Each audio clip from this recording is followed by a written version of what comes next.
हाजिरी रही from with that सबसे आज हाई स्कोरर रहे कौन? कोई एनी गेसेस? मैं बताता हूं, वो जिनको हमने वर्ल्ड कप में घास नहीं डाली टॉप पोजीशन पे, वो जिनको हमने जिनसे ओपनिंग स्लॉट हटवा दिया, वो जिनको हम ओपनिंग पे लाए तो उन्होंने बहुत ही जबरदस्त इनिंग्स खेली। I am talking none other than Fakhar Zaman, talking about Fakhar Zaman. इससे पहले कि मैं अपने पैनल के पास जाऊं, जरा फखर जमान के साथ हमने वर्ल्ड कप में क्या किया है जनाब, जरा दिखाइएगा। और उनको जब लेकर आए हैं, नो गैसिंग ऑब्वियसली, इंग्लैंड के मैच में लाए और शुरू में तो वो हमारा प्लान का हिस्सा ही नहीं थे, वो नेदरलैंड्स का मैच और वो बाकी सारे उसमें तो थे ही नहीं। फिर न्यूजीलैंड के मैच में लेके आए तो फिर वो तो बारिश हो गई। उसके बाद इंग्लैंड के हमने 5वें नंबर पे खिलाया, उस पे 16 पे 25 किए, और फिर श्रीलंका के खिलाफ उनको उनकी ओरिजिनल पोजीशन पे भेजा, दैट वाज ओपनिंग।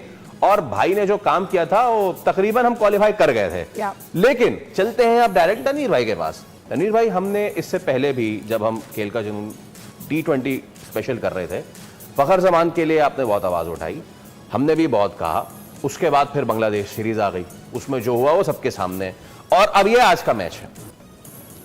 आज के मैच में दूसरे हमारे ओपनर साइम अयूब भी थे, उन्होंने भी जो किया वो सबके सामने। वक्त आ गया है क्या कि हम साइम अयूब को बोलें कि भाईजान रेस्ट ले लें, हम जरा फखर जमान को जो उनकी ओपनिंग पोजीशन है ओरिजिनल उस पे लाते हैं। देखिए, ये आपने जो वक्त आगे की बात बोली, ये तो हम पाकिस्तान टीम से साइम अयूब के बारे में काफ़ी टाइम से बोल रहे हैं, लेकिन वो जो हमारा हेड कोच है उसका कब वक्त आएगा उसको टीम से फारिग करने का, उसका वक्त आएगा तो चीज़ें बेहतर होंगी। आपने फ़खर जमान की बात की कि श्रीलंका के अगेंस्ट ने ओपन किए, 80-84 रन किए, आज भी ओपन किए, 50 रन किए।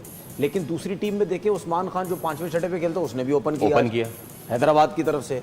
मतलब हम जो वो चीखते चिल्लाते रहे इतना अरसा के यार आपने 5-5, 6-6 ओपनर रखे हुए, उन्हीं को ओपनर खिलाते हैं, उन्हीं को आप मिडल ऑर्डर में खिलाते हैं।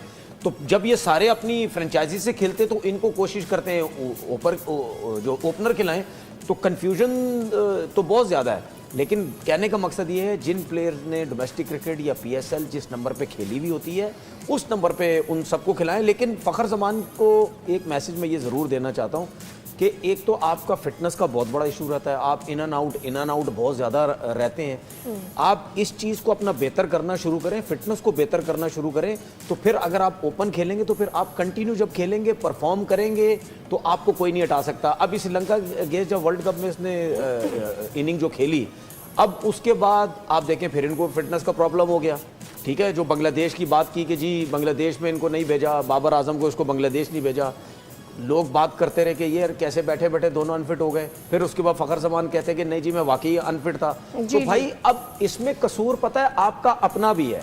अगर आप जनरली आप हंस रहे हैं, हाँ मैं हंस रहा हूं क्योंकि इसलिए मैं इसलिए हंस रहा हूं कि ये जेन्युइन अनफिट था या नहीं मैं इसलिए हंस रहा हूं क्योंकि मुझे इस सारी बातों में मैसेज भेजा, फ़खर जमान ने मैसेज भेजा कि मैं वाकई अनफिट हूं। हाँ, ये मैसेज नहीं, ये मैसेज उन्होंने तब भेजा जब उन्होंने सुपरमैन वाला फ्लाइंग कैच लिया था और जब अब्दुल रऊफ ने ट्वीट कर दिया था। अब सुनने ना, आगे चले। देखें, मसला ये है कि अब अगर प्लेयर क्लियर कर रहा है कि मैं अनफिट था, तो फिर पाकिस्तान क्रिकेट बोर्ड कहाँ था, उनका कोचिंग स्टाफ कहाँ था, उनके वो किधर थे?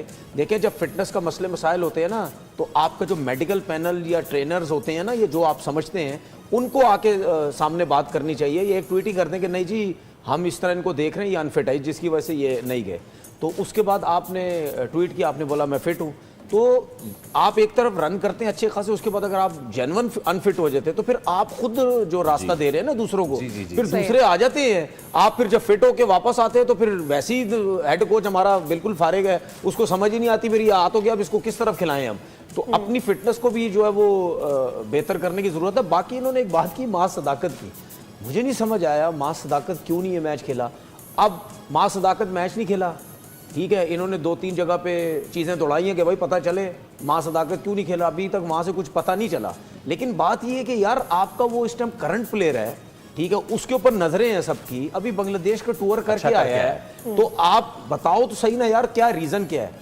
क्योंकि वो जितना अच्छा प्लेयर है वो हो ही नहीं सकता आज के मैच में वो हैदराबाद की तरफ से ना खेलता, ठीक है ना। इसमें एक और प्लेयर है, एक अकेला नहीं है, हुनैन शाह इसमें एक, मुझे समझ नहीं आती भाई हुनैन शाह क्यों टीम में होता है, क्या परफॉर्मेंस है उस बच्चे की। ओ भाई मैं उसके खिलाफ नहीं हूँ, पीछे पड़ने खिलाफ नहीं है भाई, मेरिट की और मैं तरीके की बात कर रहा हूं, क्योंकि काफी टाइम से वो पीएसएल में हमें कोई एक्स्ट्राऑर्डिनरी बॉलिंग उसकी कोई ऐसी नजर नहीं आई। हुनैन के अलावा